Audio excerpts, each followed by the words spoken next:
He vanished for years without a trace, only to re-emerge at 63 looking like someone else entirely.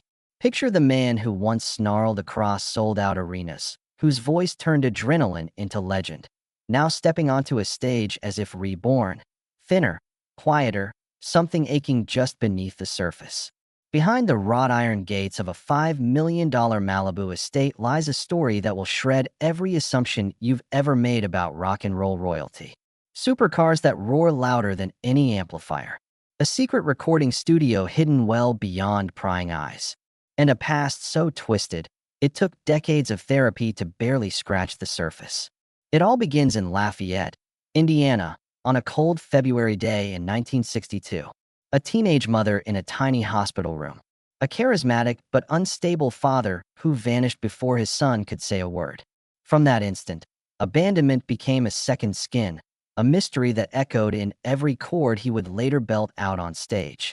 He grew up under the stern eye of his stepfather, a preacher whose house was equal parts sanctuary and prison. Music forbidden, television smashed, questions answered with belts. As a child, he learned to vanish, to become someone who could withstand the cruelest extremes. But every silent scream, every bruise he swallowed, planted seeds of rage and longing that would explode once the music took hold. By age 5, he discovered an escape in song, joining that same church choir he privately loathed. He sang to masks of praise while his body bore the scars of fear. By 14, he'd torn apart furniture, landed in psychiatric wards, and felt the world label him manic.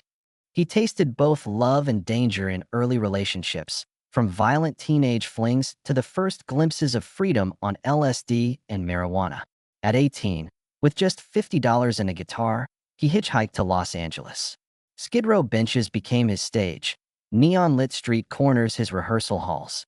From piddling shelter offers to near-fatal brawls, survival refined him into someone unbreakable, someone determined to turn every shred of pain into a scream that could shatter glass. Then came Guns N' Roses, formed in dingy bars, burning through van rentals and lineup changes until the perfect four locked into place. Appetite for Destruction was born in sweat-soaked recording rooms, over months of near-obsessive takes, culminating in tracks so raw they felt like they'd been carved from concrete. The album entered almost unnoticed, only to skyrocket, propelled by a song that began as a love poem and turned into a global anthem. From there, arena stages became spiritual battlegrounds. But for every sold-out show, there was a riot, a lawsuit, a public meltdown. Chaos wasn't an accident. It was the fuel that kept them alive. And yet, with every triumph, the pressure mounted. Bands, beaten crew members, collapsed bandmates. Fame felt like a noose tightening around his neck.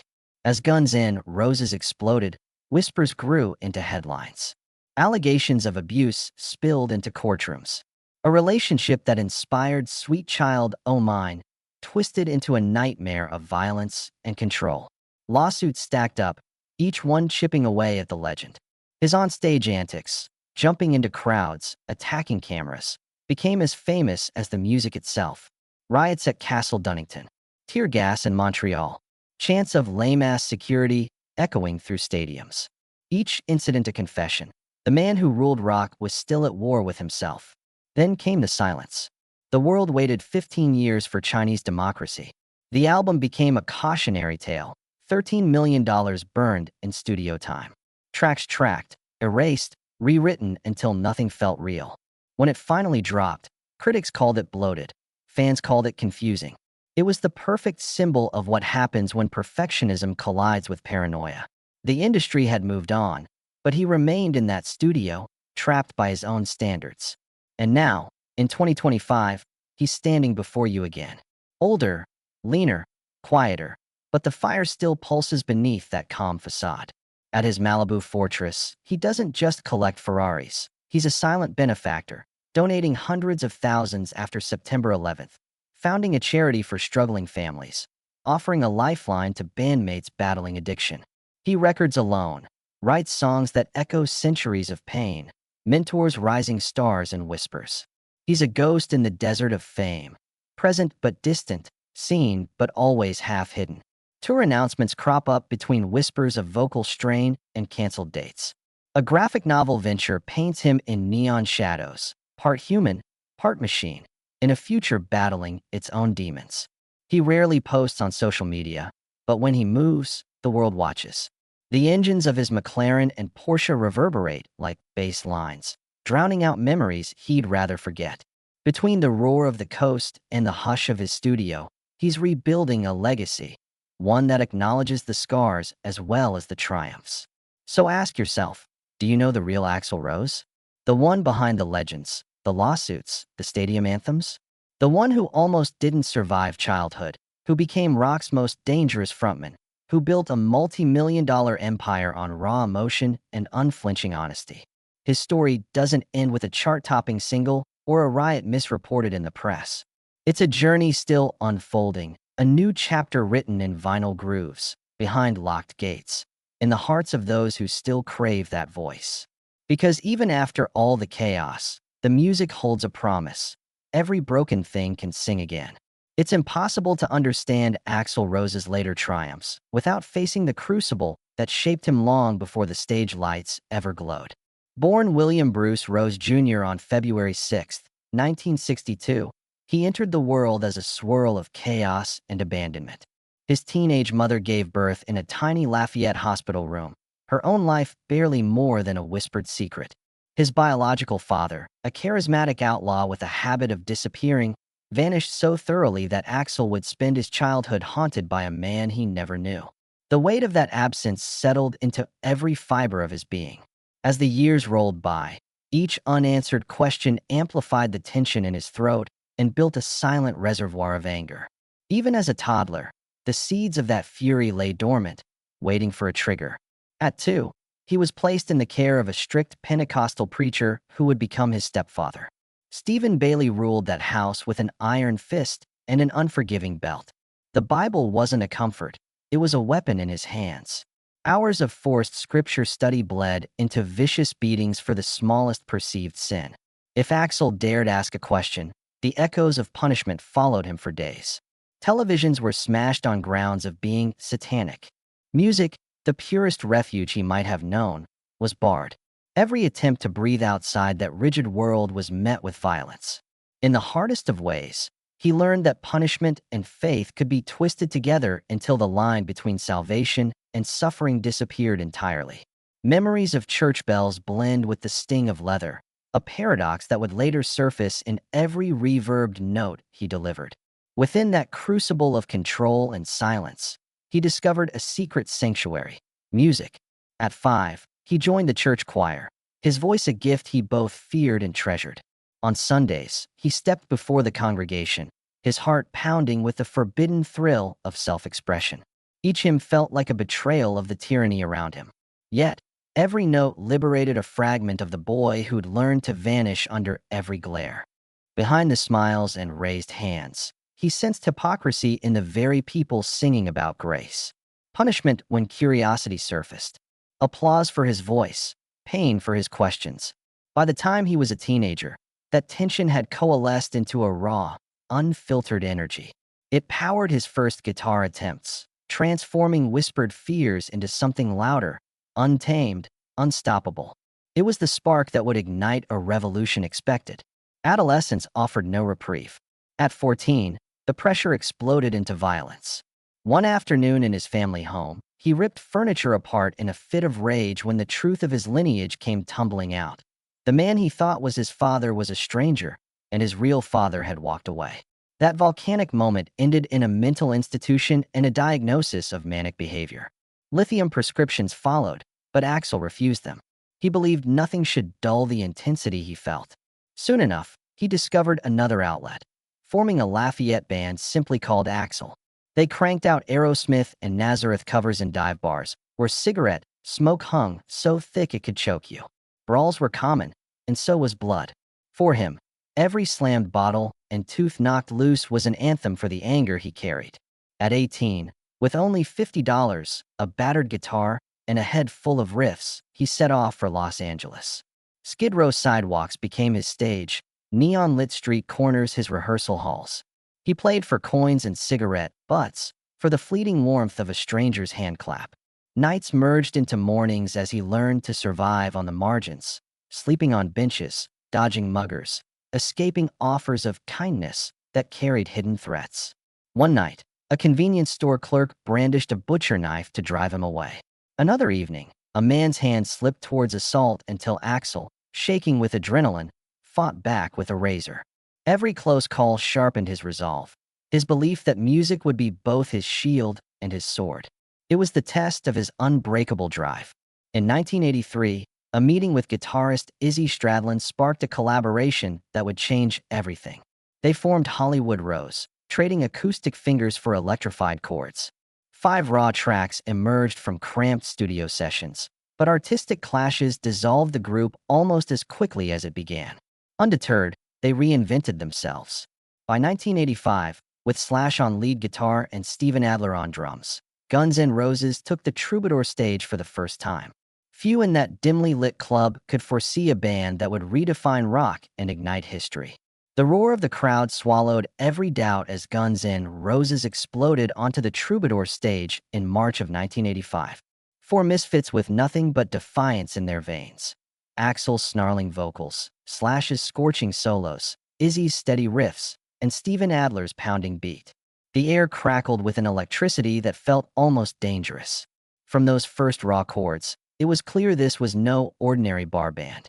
Their sets were messy, unpredictable, a perfect mirror of the chaos they carried within. Bottles flew. Fights erupted.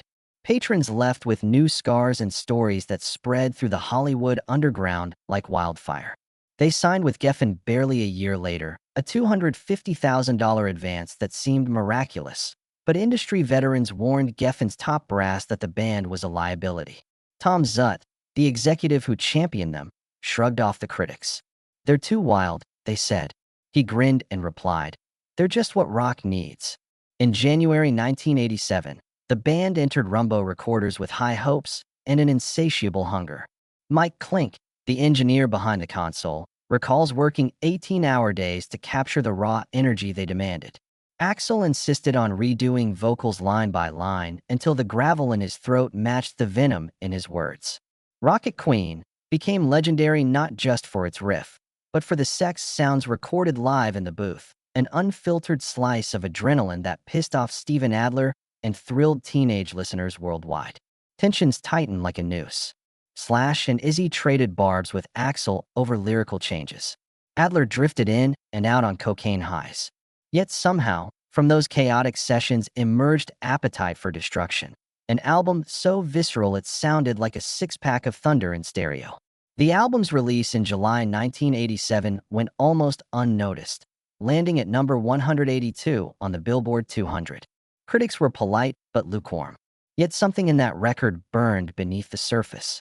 MTV picked up Welcome to the Jungle, and suddenly every VJ was whispering about this band with the frontman who seemed half poet, half psychopath. Then Sweet Child O' Mine hit the airwaves, its opening riff like sunlight cutting through fog, and the album climbed to number 1. Within 12 months, Appetite sold over 6 million copies in the US, eventually eclipsing 18 million, a staggering feat for a debut. The cover controversy added to the mystique. An aggressive robot raping a woman was pulled from stores, replaced by Axl's skull cross tattoo. The band art felt like a badge of honor. Guns N' Roses didn't apologize. They doubled down. Riding the wave of success, they launched their first major tour. But wherever they went, trouble followed. June 1988 in Castle Donington, England, saw 107,000 fans flocking to their set, but the crowd turned into a stampede. 2 young men were crushed to death in the frenzy. The press blamed the band's refusal to pause the show. In truth, reports later revealed lapses in crowd control and multiple localized incidents. Still, the headlines branded Guns N' Roses the most dangerous band alive. Fans reveled in the notoriety. Security guards worked in fear. Axl would later reflect that day in muted tones, his remorse barely audible beneath the anger he carried for a world that seemed determined to destroy its own heroes. Amid the chaos, darker allegations bubbled to the surface. Lawsuits filed by former partners painted a grim portrait: physical abuse, intimidation, threats. The woman who inspired the soft lament of Sweet Child O' Mine accused him of years of violence, so severe she'd been hospitalized with heroin and cocaine in her system. Another ex sought millions for assault with a wine bottle. The lawsuits piled up, each one a new crack in the myth of the fearless frontman. In courtrooms, Axl's fierce defenses clashed with witness testimonies of bruises and broken possessions. Fans shouted their support. Critics labeled him a domestic monster. Yet the album's sales soared and the riots continued, as if the chaos itself fueled the rock mythos. By the time the Use Your Illusion sessions began in 1990, Axl was both legend and liability. The band set out to record 2 albums simultaneously, a project so ambitious it bordered on madness. They tracked 36 songs in 36 days, yet Axl's voice was still unfinished. Engineers were paid to wait, to sweat out his perfectionism. Original producer Bob Clearmountain was fired after disagreements over drum samples and replaced by Bill Price. The studio rent ballooned to $50,000 a month, and the final cost topped $13 million. When the twin albums dropped in 1991, they sold over 1 million copies in the first week, proof that fame could thrive on dysfunction. Yet beneath the triumph were whispers of broken friendships and bandmates who carried resentment like a loaded gun. Through each riot, each lawsuit, each late-night session, Axl remained inexplicably magnetic. His voice could still slay arenas, but the man behind the mic was unraveling. He overdosed in 1986, nearly died, and briefly vanished from public view. Each collapse, each public meltdown, served as another verse in a broader narrative of triumph through torment. Even as he stood center stage, belting out Paradise City, something flickered in his eyes. A recognition that the very force that propelled him upward also threatened to tear him apart. The fallout from the Use Your Illusion era wasn't just a hangover. It was a freefall into obscurity. As the world celebrated 2 simultaneous multi-platinum albums, Axl Rose vanished into the labyrinth of perfectionism he'd constructed. He locked himself in studios across Los Angeles, tracking vocals for songs he'd never finish. Engineers watched tape roll in endless loops as he chased an impossible ideal, a sound both raw and sublime. By 1994, the sessions had bled through $13 million in studio time, pushing Geffen Records to the brink of abandonment. Critics snarled that he'd lost touch with reality. Fans griped that their hero had become a ghost. Every year announced a new release date, then silence. At award shows, presenters muttered his absence. On radio countdowns, his name lingered like a memory. Yet behind the scenes, he was far from idle. Each riff, each lyric, became a battleground where his insecurities dueled with his ambition.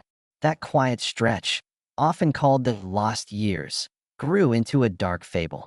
Tabloids splashed rumors of mental breakdowns and hidden rehab stints. Lawsuits from ex-managers peeled back layers of distrust. Court documents revealed he'd hired private investigators to spy on bandmates. Abandoned demo reels leaked, fragments of songs marred by endless overdubs. The industry watched with equal parts fascination and frustration as one of rock's most magnetic figures edged toward irrelevance. Then, in 1999, a glimpse of hope. Oh My God for the End of Days soundtrack. His voice sliced through the horror noise, reminding fans why they'd waited. But it was only a single track, not enough to satiate a starving audience. A decade would pass before the world would hear a full-length CD stamped with his name again. Chinese Democracy finally saw the light of day on November 23, 2008. When the album debuted at number 3 on the Billboard 200, critics were split. Some hailed its ambition, others decried its bloated excess. It sold 3 million copies, paltry by Guns N' Roses standards, but a testament to Axl's drawing power after 15 silent years. He blamed the media for bias, claiming they penalized him for daring to perfect his art. Former Geffen executive Tom Zudd argued it should have been released as a solo project.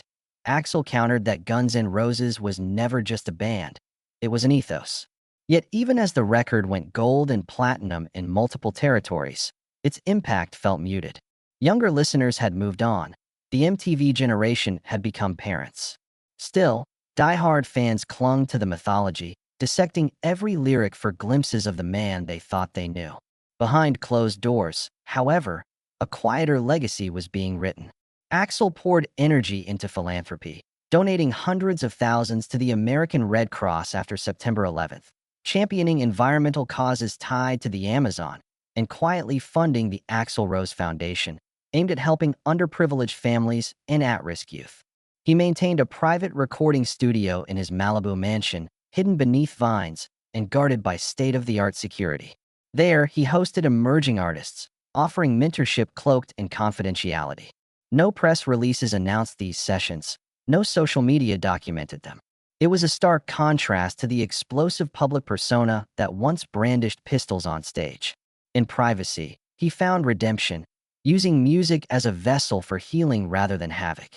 In 2016, the legend took a dramatic turn. Not in this lifetime. A reunion tour with Slash and Duff McKagan transformed skepticism into euphoria.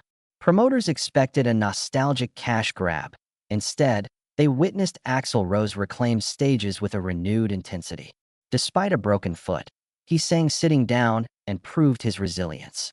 The tour grossed over $500 million, selling more than 5 million tickets across 158 shows. Critics who had once doubted him now praised his vocal stamina and newfound humility. The man who had filed lawsuits to split from his past now embraced it, wearing reunion t-shirts and sharing candid backstage moments. It was as if the chaos of his youth had been alchemized into gratitude for having survived it. Now, as 2025 unfolds, Axl stands at another crossroads. His voice bears new textures, lower registers born from experience, occasional rasps reminding listeners of battles waged both on stage and inside his mind. He's announced a graphic novel series, Axl Rose, Appetite for Destruction, a neon-drenched saga where his persona morphs between human and machine, battling dystopian forces. Hardcover editions sell out instantly. Deluxe signed copies command premium prices. Meanwhile, slight vocal strain and the odd canceled date fuel tabloid speculation that the legend might finally be waning. But when he returns, stepping into the spotlight at a massive festival in Europe, the hum of anticipation rising like a wave, those doubts vanish. Because even the most broken voice can still ignite a crowd. Even the most fragmented legend can forge new chapters. Axl Rose's story doesn't end with a chart-topping single or a riot-fueled headline. It continues in the quiet hum of a hidden studio, in donations unnoticed by the press, in mentorship sessions that spawn the next generation of rebels. His tale, born from childhood scars and sculpted by the world's harshest spotlights, offers a powerful reminder. Chaos can be honed into creation. Silence can herald a comeback. Every shattered dream can be rewired into a new anthem. In the soft glow of dawn, Axl Rose's Malibu mansion sits almost serene, a fortress of steel and glass hugging the cliffs. Yet inside its walls, he still wrestles with the ghosts of every era he's survived. His second act isn't fueled by riots or operatic tantrums, but by a quiet determination to redefine success on his own terms. After Not in This Lifetime proved that nostalgia could walk hand in hand with reinvention, he set out to recalibrate his legacy. No longer content to be the snarling antagonist of tabloid headlines, he embraced his role as a living archive of rock history, guarding its past and guiding its future. At the heart of this transformation lies the Axl Rose Foundation, founded in 2024 without fanfare. Unlike the publicized charity galas of celebrities chasing praise, Rose's foundation operates in shadows. He provides scholarships for music students from underfunded schools, sponsors community recording studios in inner cities, and offers therapy grants to survivors of childhood trauma. The same man who once threatened crowds with broken bottles now quietly funnels six-figure donations to domestic violence shelters and mental health clinics. He insists on anonymity for recipients, claiming he simply wants to give people a chance to speak their truths, without my name standing in the way. It's a pivot that jars expectations. The former enfant terrible of rock, now a reluctant patron, using wealth and influence to nurture rather than destroy. This shift ripples outward into every aspect of his current work. In his private studio, accessed via a hidden staircase behind an art installation, he records with a new ethos of collaboration. No longer monopolizing the mic, he places rising. talents center stage, weaving their voices into tracks that blend grit with hope. His own vocals, though tempered by age and wear, carry a deeper resonance. Every rasp seems earned, every breath a testament to survival. Even when he experiments, mixing vintage synths with thunderous drums or layering orchestral strings under stark guitar riffs, the intent remains clear. Music can be both refuge and rebellion. The newest material, teased sparingly on social media, hints at a concept album exploring themes of rebirth and reckoning. Early snippets evoke a dystopian saga, mirroring the neon-soaked panels of his graphic novel. But rather than celebrating violence, the narrative centers on characters who transcend their darkest impulses through art and empathy. Fans decoding cryptic lyrics on fan forums conjecture about autobiographical parallels, detecting references to Malibu sunsets, Indiana winters, and the countless motel rooms where he once sought solace between gigs. Whether intentional or serendipitous, the effect is undeniable. Listeners feel they're sharing in a confessional, a collective exhale from a man who once howled at the world for breathing too close. Tour plans are equally measured. No more marathon runs of back-to-back stadium dates. Instead, Rose opts for curated performances, intimate venues, limited audiences, evenings where acoustic sets sit alongside full-band spectacles. Each show opens with a solo piano piece, his fingers tracing a melody born from childhood memory, before thunderous riffs remind the crowd of his signature intensity. Attendees leave with exclusive vinyl pressings or handwritten lyric sheets, gestures that reinforce the personalized nature of this era. Critics call it rock and roll as private ceremony, a far cry from the chair-thrown chaos of past tours. Yet those who witness it speak of a different kind of electricity, the still, small spark of authenticity that refuses to die. Even the legend of his infamous meltdowns has evolved. Stories once told as warnings, stage walks, mic tosses, on-air tirades, are reframed as expressions of a creative soul too volatile for confinement. In a rare 2024 interview, he described his 2025 Buenos Aires on-stage collapse not as an outburst of arrogance, but as a moment when the music and pain collided too violently for me to stand. He compared it to breaking through a glass wall, liberating, terrifying, irrevocable. The public's reaction shifted from scandalizing to empathizing. Memes morphed into tributes. Fan-made graphics replaced sensationalist headlines. In that reframing, Axl Rose reclaimed control of his narrative, transforming chaos into catharsis. As twilight descends on this chapter of his life, a new question emerges. What does rock and roll royalty look like when stripped of vengeance and spectacle? For Axl Rose, the answer lies in balance, melding the feral power that defined his youth with the introspection that guides his present. He's the same voice that once screamed about paradise cities, now urging listeners toward resilience and compassion. He's the frontman who once tore stages apart, now building bridges between past and future generations of artists. Tomorrow's set list will likely include the anthems that cemented his place in history, but expect them to be bookended by unreleased tracks that reveal the man he's become.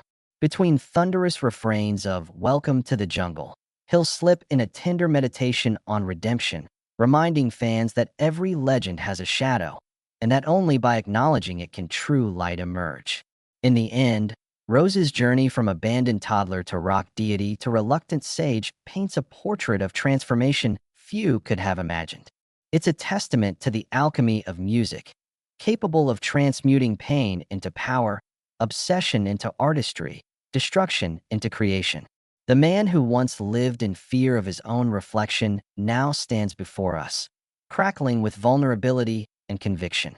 He still rides the edge of chaos, but he's learned to tame it, for himself and for the countless voices he lifts through silence and song alike.